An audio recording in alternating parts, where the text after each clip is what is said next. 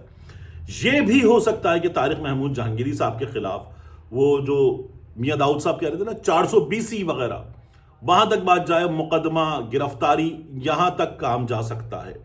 طارق محمود جہانگیری صاحب ابھی تک اس کیس کو, اس پورے معاملے کو فائٹ کرنے کے لیے ریڈی ہیں. ان حالات میں خبر دی ہے انصار عباسی صاحب خبر دے رہے کہ طارق محمود جہانگیری صاحب جو تھے نا وہ تیار تھے استعفیٰ دینے پر, اور وہ ریڈی تھے. ان کے 5 برس مکمل ہو رہے تھے 1 جنوری کو, 31 دسمبر کو مکمل ہو جاتے, 1 جنوری کو جہانگیری صاحب استعفیٰ دے جاتے. اور جہانگیری صاحب جو ہے وہ اس لیے ایسا کرتے کہ 5 برس مکمل ہوتے ہی آپ پینشن کے حقدار ہو جاتے ہیں, اور پینشن ملتی, پینشن ٹھیک ٹھاک ملتی ہے جج صاحبان کو. تو یہ کیا جائے, اور طارق محمود جہانگیری صاحب کو یہ مشورہ دیا گیا کہ استعفیٰ دے دیں. اور اعظم نذیر تارڑ صاحب سے کہا یہ جا رہا ہے کہ اعظم نذیر تارڑ صاحب سے, باقی لوگوں سے رابطہ کر کے کہا گیا تھا کہ جہانگیری صاحب چھوڑ کے جا رہے ہیں, ان کے معاملے میں چیزیں ہلکی کی جائے, اور ایسے کیا جائے, ایسے نہ کیا جائے. یہ تمام باتیں ہوئی تھیں. اور یہ بھی انصار عباسی صاحب نے دعویٰ کیا ہے کہ ان کو یہ پتا چلا ہے, انصار عباسی صاحب کہتے ہیں کہ ان کو یہ پتا چلا ہے کہ طارق محمود جہانگیری صاحب نے ایک استعفیٰ لکھا تھا, اور لکھ کر دے دیا تھا اعظم نذیر تارڑ صاحب کو. اور تارڑ صاحب جو ہیں انہوں نے بھی کوئی جواب نہیں دیا انصار عباسی صاحب کو جب انہوں نے خبر مزید جاننے کے لیے پوچھا. وہ کہتے ہیں طارق محمود جہانگیری صاحب نے بھی کوئی جواب نہیں دیا کہ کیا یہ بات درست ہے یا نہیں ہے کہ وہ استعفیٰ دے کر ٹاٹا بائی بائی کرنے والے تھے. یہ باتیں اب ہمارے سامنے آ رہی ہیں, دیکھتے ہیں ان میں سے کیا نکلتا ہے. لیکن طارق محمود جہانگیری صاحب نے تو کہا تھا کہ جسٹس ڈوگر نے مجھ سے کہا کہ آپ استعفیٰ دے دیں, اور کہا یہ جا رہا ہے کہ وہ استعفیٰ پوسٹ ڈیٹڈ دے بھی چکے تھے اعظم نذیر تارڑ صاحب کو. لیکن کو وارنٹو اس لیے ہوا ہے, اسد طور صاحب نے خبر دی ہے, کو وارنٹو اس لیے ہوا ہے کہ اگر جوڈیشل کمیشن میں کارروائی ہوتی تو جوڈیشل کاؤنسل میں کارروائی, سپریم جوڈیشل کاؤنسل میں, تو سپریم جوڈیشل کاؤنسل میں, جوڈیشل کمیشن غلط کیا گیا, سپریم جوڈیشل کاؤنسل میں ہونے والی کارروائی کے نتیجے میں چلو ٹھیک ہے گھر بھیج دو, مگر پھر فوجداری کارروائی, قانونی ایکشن وغیرہ نہیں ہوتا. تو ان کو گرفتار کرنا, نشانہ بنانا, پوری عدالت کو پیغام دینا یہ مقصد ہے. تو یہ مقصد پورا کرنا ہے, اس لیے یہ سب کچھ کیا جا رہا ہے, چیزیں اس انداز میں اسی لیے انجام دی جا رہی ہیں.